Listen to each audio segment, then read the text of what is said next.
Hello everyone, I hope you're doing extremely well. Now it's been requested that we do a video explaining how to avoid breaking our wings off in DCS in whatever plane that's relevant to. Now this has really come to light with the F-14B that's come out. Very easy, and I do this myself all the friggin' time, very easy to snap your wings off, ruin your mission, piss you off, and hence it's something we need to learn to avoid.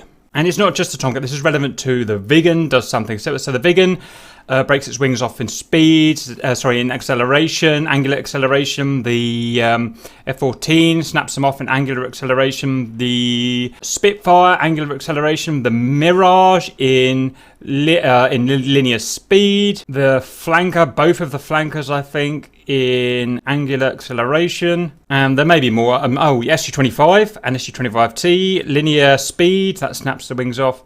And there's probably other ones I've missed in there. Some of them are easy to do, some of them are not very easy to do. It's very hard to snap your wings off at high speed. You've got to be going in a Mirage over Mach, whatever it is, 1.2 or something at sea level to be able to do it. And some, like in the Spitfire and the Tomcat and the Viggen, well, especially the Tomcat and the Spitfire, are very easy to do. Now, before we go into looking at this, it is a pet peeve of mine. It is very annoying. There are some bad things about DCS, and this is one. And that's not that I want it to be removed, but I think this should be snapping wings, at least planes where it's easy to snap your wings, like this in the Spitfire, should be toggleable. You should have a tick box in the special options if you want to turn it off or not. And the reason I say that is because we don't have what the real pilots in the real life have of avoiding this problem. We don't have the tools. The way a real pilot avoids snapping his wings off, overg'ing, instantaneous or sustained, is he uses his body, he uses his feel of his body. So we have a real active contemporary fighter pilot in our group. He doesn't fly with us, but he helps, advises us and stuff. And we can't get much better than that. And he says that in terms of overg and G in general, he does not stare, he glances but does not stare at his G meter on his HUD or his steam gauge. It's all done by his natural body. And so if we're going to be looking later on at the physics of jerk, then he doesn't have to worry about that per se, because all of his senses come through his body, and that is processed in the lower part of his brain all automatically, and that stops him from doing the overg. We don't have that. Has a big thing in flight simulators. We don't have that sense of force, acceleration in our body, and there's several other things we don't have, like peripheral vision and whatnot. And because we don't have those extra tools, flight simulators should be much more forgiving, or give us the option of being much more forgiving in those cases. And the other thing is, you just end up pissing your clientele off if they don't have that option. A lot of people are pissed off with this, especially when you don't have a lot of time to master that aeroplane. Just most people don't. That's just how it is, including me. So anyway, that's the pet peeve gone. Now we should go into the video. How do we help ourselves from this problem? And like any problem in DCS or in real life, you have to understand the problem before you can solve it. So we need to look at what is this problem. So the main factor that is going to cause our wings to snap off is going to be G. You probably all guessed that beforehand, and G is an acceleration. It's not a force. Now, it takes a force to rip a wing off an aeroplane. Acceleration can't do it on its own, but an acceleration can induce a force. In this case, an acceleration, angular acceleration, can induce a centrifugal force. There is a relationship between the angular acceleration and the centrifugal force, but we're not going to look at that today because it's just not relevant enough. So what we can say today is that the G is what's going to be the relevant variable. So we know the acceleration G is not a force because it's what? It's m over s squared, meters per second squared. In other words, that means the rate of change of speed. And although our aircraft going around this corner that we're going to be doing to rip our wings off is going to stay at a constant airspeed of whatever it is, 500, 600, 700 knots. So there's no change in airspeed, but because we are turning a corner, we do have a rate of change of speed. That's just how acceleration works. So with that, we have to understand why this is not a force, why this acceleration tears our wings off. And I've spoken to a mechanical engineer about this, and we're just going over the basics. There's no point of going too far into this because it's a video game at the end of the day. And in reality, there is not a kind of set G limit. There is no, say we've got an F-16. I don't know why I'm saying that when I've got an F-14 in front of me, but I've got an F-16 in my mind. There's no certain limit, say 14G or 15G or 16G, at which point the wings will fall off. It doesn't work like that. Due to the metallurgy and the elastic and plastic properties of metal under G loads and forces, the G limit that it takes to have a structural failure is dynamic, and it is related to time exposure at a certain G load. So I'm going to make I don't know these figures, and I don't know if they're available anywhere, but I'm just going to make them up to give you an idea. So my F-16 in my head, that can turn at 5G, and it can sustain that 5G again because of how the elastic, the stretchable and non-stretchable properties of metals are under force. It can sustain that 5G for, I don't know, 20 hours, let's say. So another way of thinking about it is over its lifetime, it could do 20 hours worth of 5G pull before you'll get a critical failure. And these, because the study of metallurgy, sorry if I'm saying that wrong, you know what I mean, is such a good science, these things can be predicted extremely well. Even early in World War II, it knew exactly when a Spitfire wing was going to fall off from a certain G, and therefore how many hours that aircraft had to fly before it had to be scrapped because the metal was too fatigued. Now if we ramp it up, let's ramp our F-16 up to 9G. My F-16 up to 9G can sustain, I don't know, let's say 30 minutes at 9G. Again, I'm completely making these figures up. I don't know what they are. 30 minutes of 9G before it became structural failure. Obviously, the aircraft would be retired or fixed or repaired before the structural failure. There would be a factor of safety in there and whatnot. And that means, for instance, a F-16 that just did air shows and spent lots of its time doing 9G maximum 9G turns, as compared to a combat F-16, or just make it up, let's just say it's an F-16 that just does ferries, just goes backwards and forwards and only ever experiences 1G. The airshow F-16 will accumulate its 30 minutes of 9G much quicker than the ferry F-16. The service life of the airshow F-15 would be a year, whereas the service life of the ferry F-15 would be, well, I don't know, 100 years. And then we ramp it up even further. Let's say our F-16, let's say 14, let's say 15G. How many accumulated seconds of 15G could we have in our F-16 before its wings fell off? I don't know, 20 seconds, a minute, 2 minutes? I don't know. But it is a time, something like that, a measurable time. And let's go to the extreme. Let's go 50, 60G. Well, we're talking milliseconds now. With half of a millisecond, 60G before its total accumulated metal fatigue would lead to structural failure. So that's how I mean it's dynamic, and it scales at a proportionality that I'm not aware of, so that the higher the G loading, the less amount of accumulated time it can experience at that G loading before a structural metal fatigue failure. Now, all the internet guys are going to jump on me and say that's inaccurate and stuff. And yes, it is, as you imagined, in real life, much more complicated. That's cyclic loadings and all types of other stuff I don't, really even understand. So I'm not going to go into them. But that's enough for us to think about today, to how a real life fighter can how its wings snap off. So what we can say is the higher the G-force, the less amount of milliseconds it can take in that G-force before you get a failure. So now we need to talk about how is this modelled in DCS, and at least with the Tomcat, and we're only going to look at the Tomcat today because we could look at, basically I've only got so many hours. I've already been at this pretty much all day so far, 4 hours or something. And this is also the aircraft, what I call the biggest problem. It's the one that people are complaining about most because the wings are snapping off almost. And the same with me. Probably the main reason why I'm not driving it much at the moment is because I'm fed up of doing a 3-hour mission, snapping my wings on the first 3 minutes because of the reasons I explained earlier, and then just having to sit watching the rest of the boys for 3 hours. So how is it modelled in DCS? And it turns out, at least with the Tomcat, is actually modelled very realistically. We would expect nothing less from the guys who did this.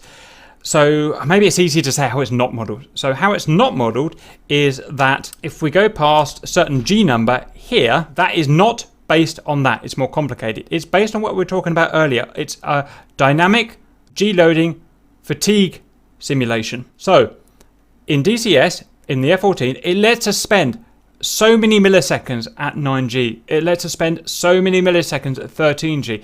It lets us spend so many milliseconds at 15G and so many milliseconds at 32G, so many milliseconds at 158G and so on. Obviously at 158G, those milliseconds are so small that you might as well say there's no milliseconds. So it's an accumulative effect based on a non-linear graph line, the graph line being the G loading as opposed to the milliseconds allowed at that G loading. Okay, that accumulative value that we're going to get, why don't we call it fatigue points, because that's how it works in my head. We can accumulate a certain amount of fatigue points in our F14 in DCS, and if those fatigue points exceed a nominal value, a value that's set, but just for this example, let's just call it 500. So once we've flown around in our Tomcat, once we've racked up, accumulated more than 500 fatigue points, and then started adding more fatigue points, the wing falls off. In my exhaustive research, pages of data I've got on this, that's what it points to. It's a little more complicated than that. The question is, how do we set that initial nominal value? Well, it turns out that initial nominal value is actually a randomizer. That's what my data shows anyway. So whenever we do this, watch this. I go to select role, I go to back to spectators, I click back on my aeroplane. That there, I've created a new airframe by doing that. And when I go briefing like this, that new aeroplane I've created, if I can get inside it, there we go, is a fresh plane. And the amount of fatigue points I've got to use before my wing falls off, before I get a structural failure, is randomized. And that seems weird, right? I mean, why would you have a random amount? It turns out it's actually very clever of people to do that. Now, let's imagine we've got an aircraft carrier, a real aircraft carrier, a contemporary aircraft carrier. It's full of F-18s. It's got 60 F-18s on them.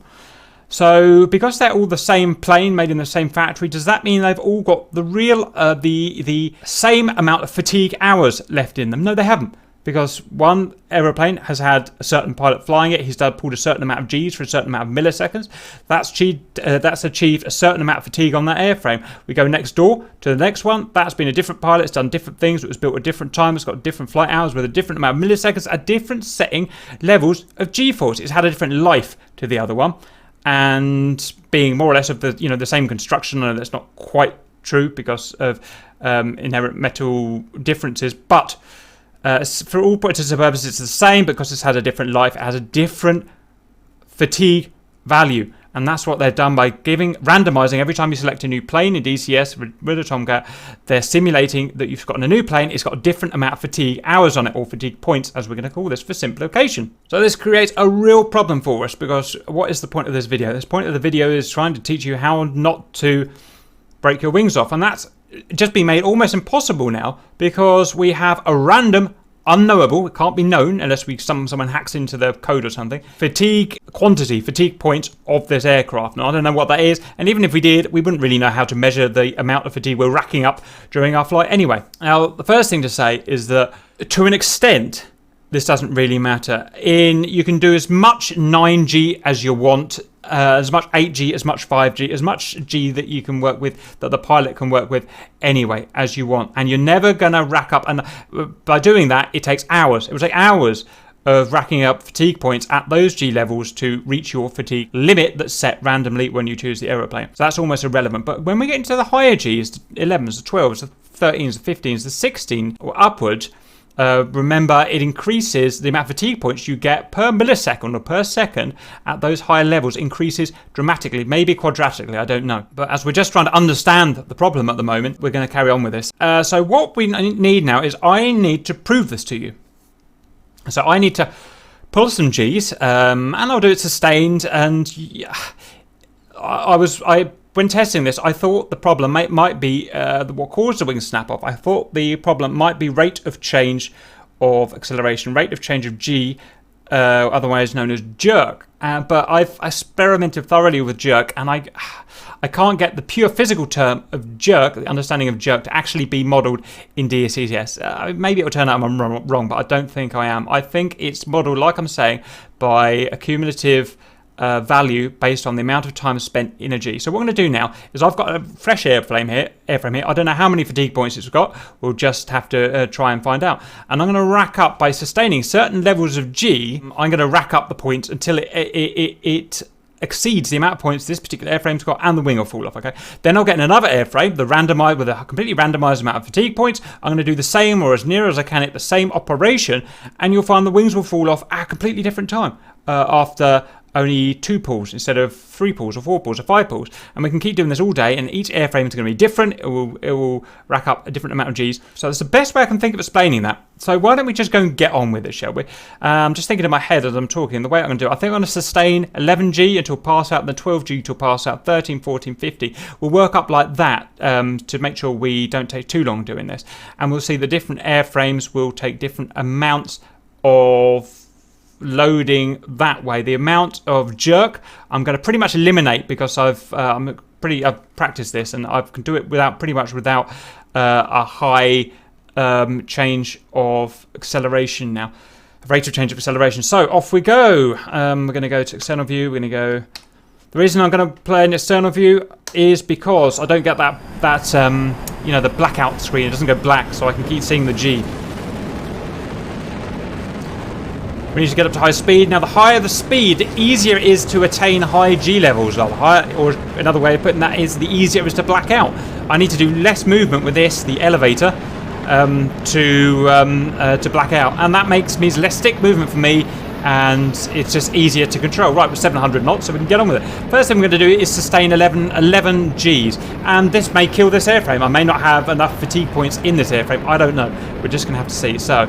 I've just got to get my practice in. So watch my G. Sustain 11. So that was 11 with a blip of 12. That blip was only a couple of milliseconds in 12 though. So that's that done. I'm going to wait until my pilot comes to conscious again, and then we're going to try 12. We're going to make this a progressive test. Okay, we're conscious again. And we're going to go to 12G. Let's just settle down to the horizon.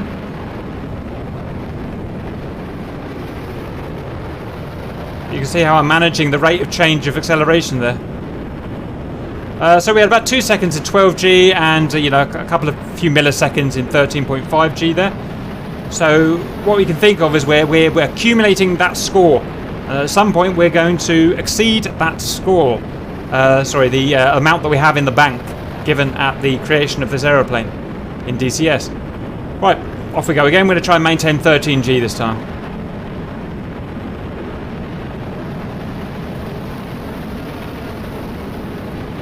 It's more like 12, but it's the best I could do. I'll try it again.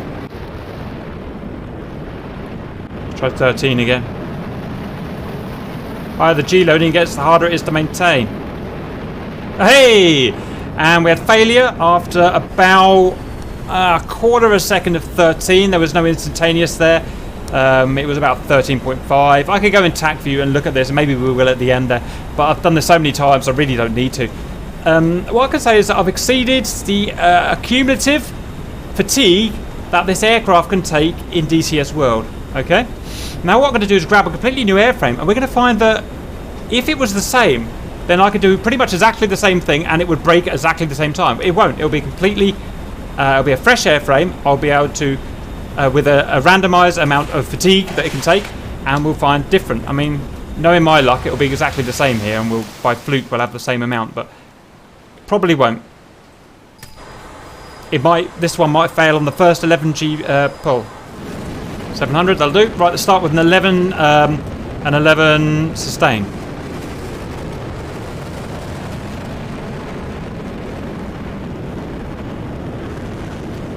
We had a blip of 13. That blip is what happens when the man passes out. I don't know why it happens, but I can't stop it. It's annoying, a bit annoying because it pollutes the results a little bit. Okay, let's try 12 sustained.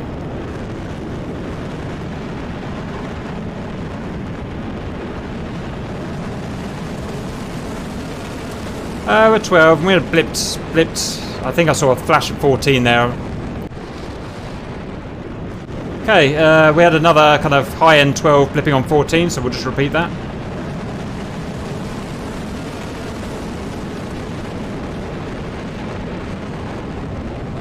Pretty much identical to what we did last time.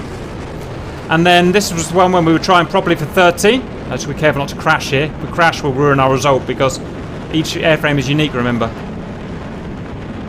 Okay, that's under control. So what we'll do this time is we're going for the 13, and this is where it failed after about a second, half a second of about 13. So what we'll find, in theory, is that if my theory is right, it probably shouldn't fail now. You watch, I bet it will.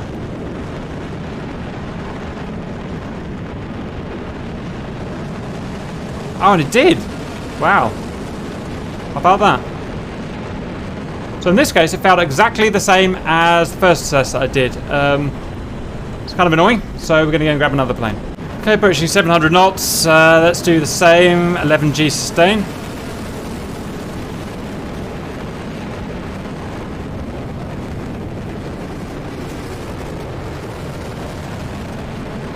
And blips on about 12.9, sustained 11 nicely. Let's recover now, and then we'll try a 12 degree sustain. So, off we go.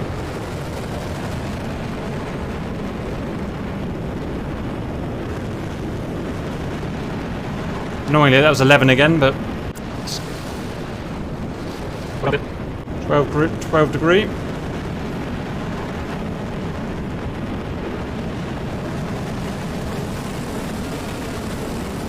With a blip of 13 high. Let's move to high 12, 13.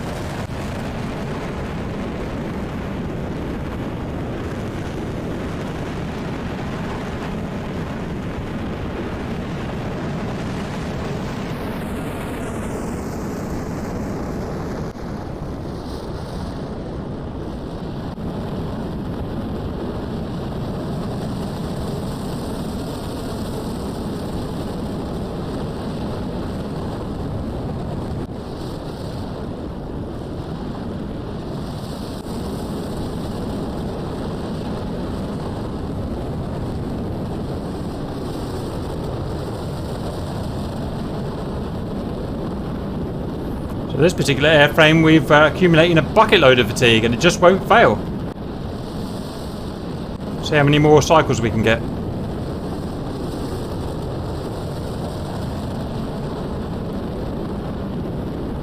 So the particular cumulative value, the limit of this one, is just so high that I can't make it fail, which is very different to the other ones.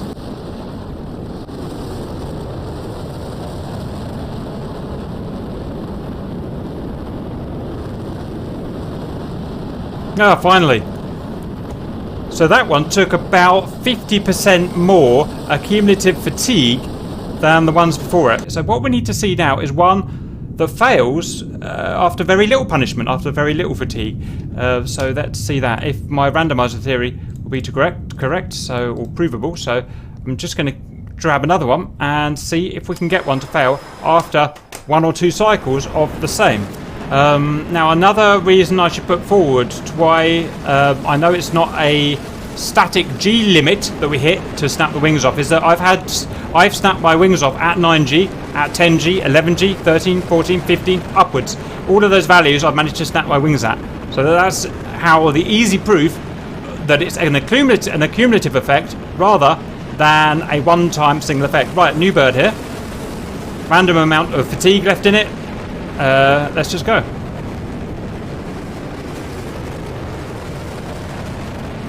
And look at that, the first cycle it failed.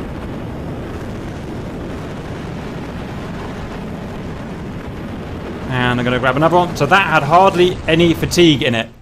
Another one, I'm just going to keep going because the more data we get, the more provable this is. It'd be great if this one, if I could show you that I could get a higher sustained G load than that previous attempt, but no failure. Okay. Nice and high, off we go.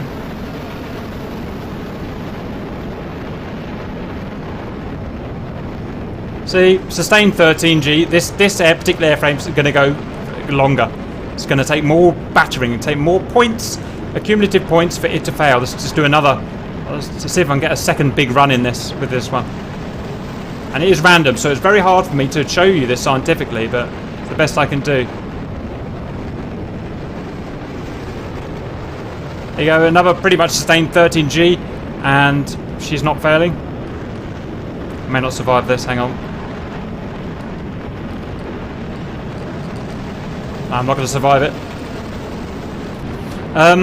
So that's it. That's what I've been getting all day. And so that's why the conclusion comes to me that we have a randomized quantity, a randomized amount of fatigue that we've got left in that particular vehicle when you get in it, and that you accumulate your fatigue score, what you're actually racking up, your points, by essentially, it's not quite this, but by the amount of G you're pulling times the amount of milliseconds that you pull that particular G for. So that's that done. The next thing I need to do is something that actually helps at the end of the day, like a doctor telling you about all this stuff, but he needs to give you some medicine at the end of the day. He needs to formulate into something that will actually help.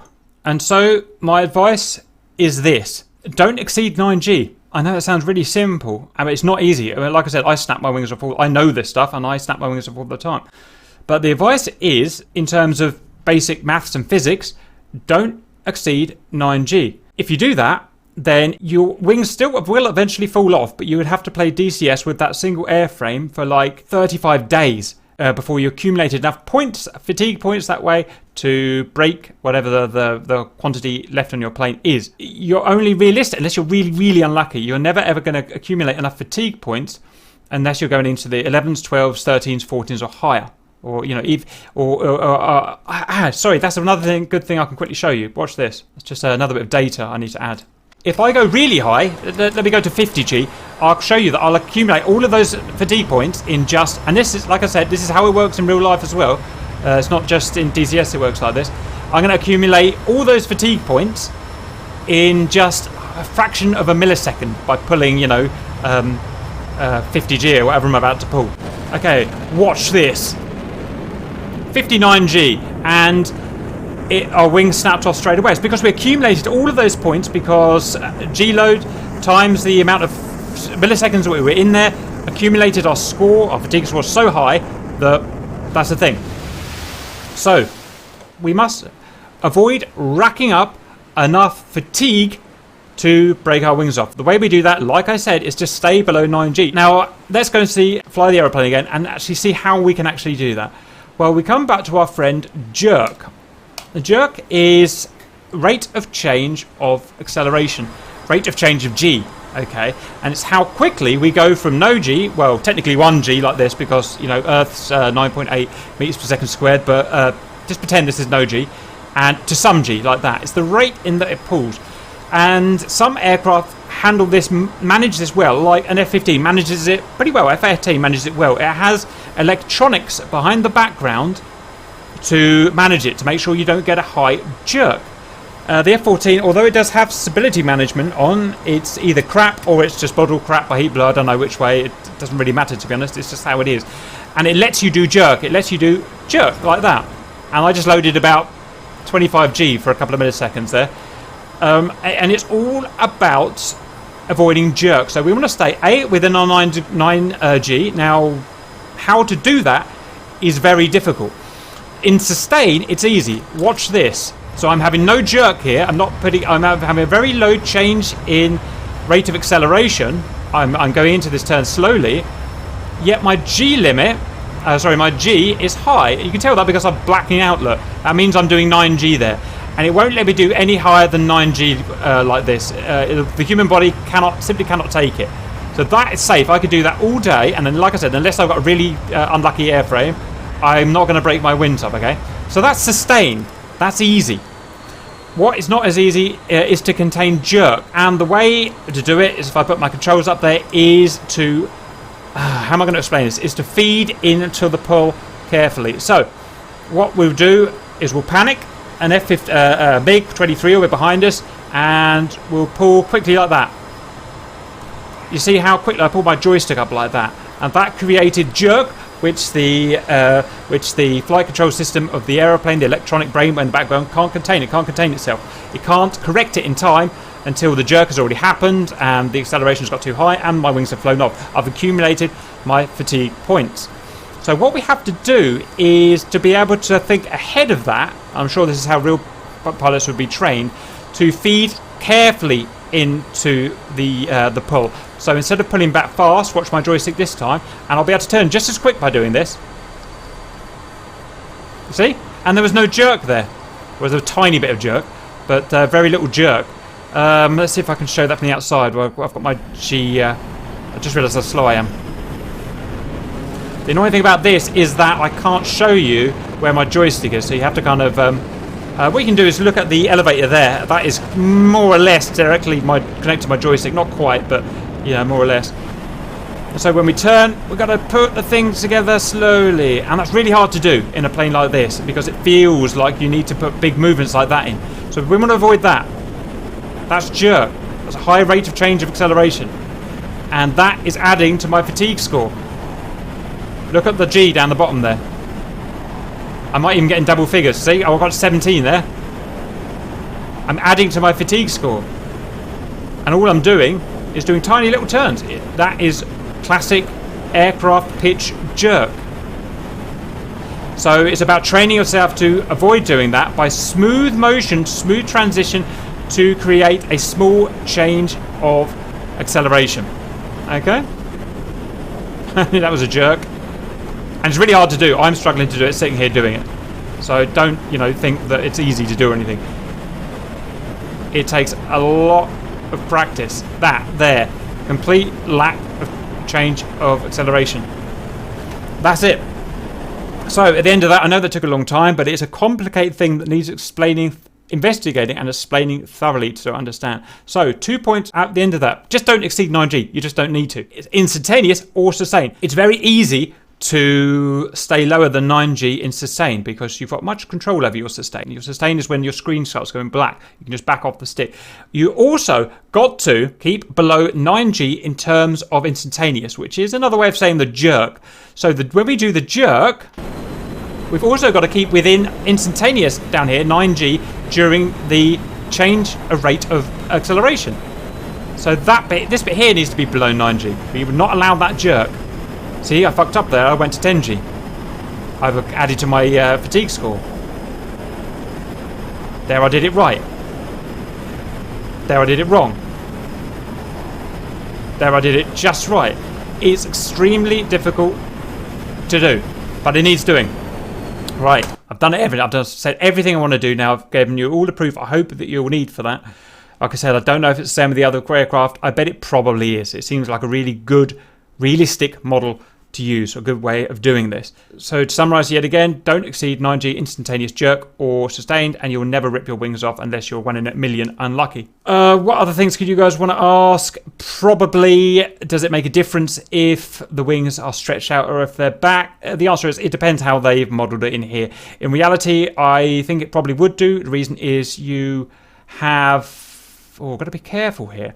Now, the thing that actually snaps the wing off is going to be a torque force. We've got a pivot point there, and we've got a lever there. We're going to pull down on that lever, and we're going to give a torque force here at the shoulder, and that's what's going to snap the wing off. Now, if I stretch that wing outwards here, I don't actually increase that lever size. That lever size is still the same. It's not wingspan, it's the length from that lever point there to the end there. So the wing doesn't grow any longer. So our lever is actually still the same. Therefore, assuming the same force is being put on that wing as it's stretched out, as it's swept back, then in theory there should be no real difference. However, if there is a different induced force by centrifugal force by rotational G loading on a straight out wing than a back wing, then there will be obviously a higher lever torque there. How do you work that out? No idea. You need to be smart to do that, and I can't do that. How do you test it? You can't test it because the value of fatigue we have in our aircraft is random. You can't test anything. You'd need to be able to display that fatigue score up there in the top right hand corner and do it. And because it's not an empirical constant value, testable value, you can't test it. So we can't really test that for the reasons that I've said. Yeah, I don't want to go any further than that. I hope that's helped. We've said at the end there a very definite way of never snapping your wings off. Do that and you'll pretty much never snap your wings off. So I don't want to go into it now. I hope that helps, and I'll see you later.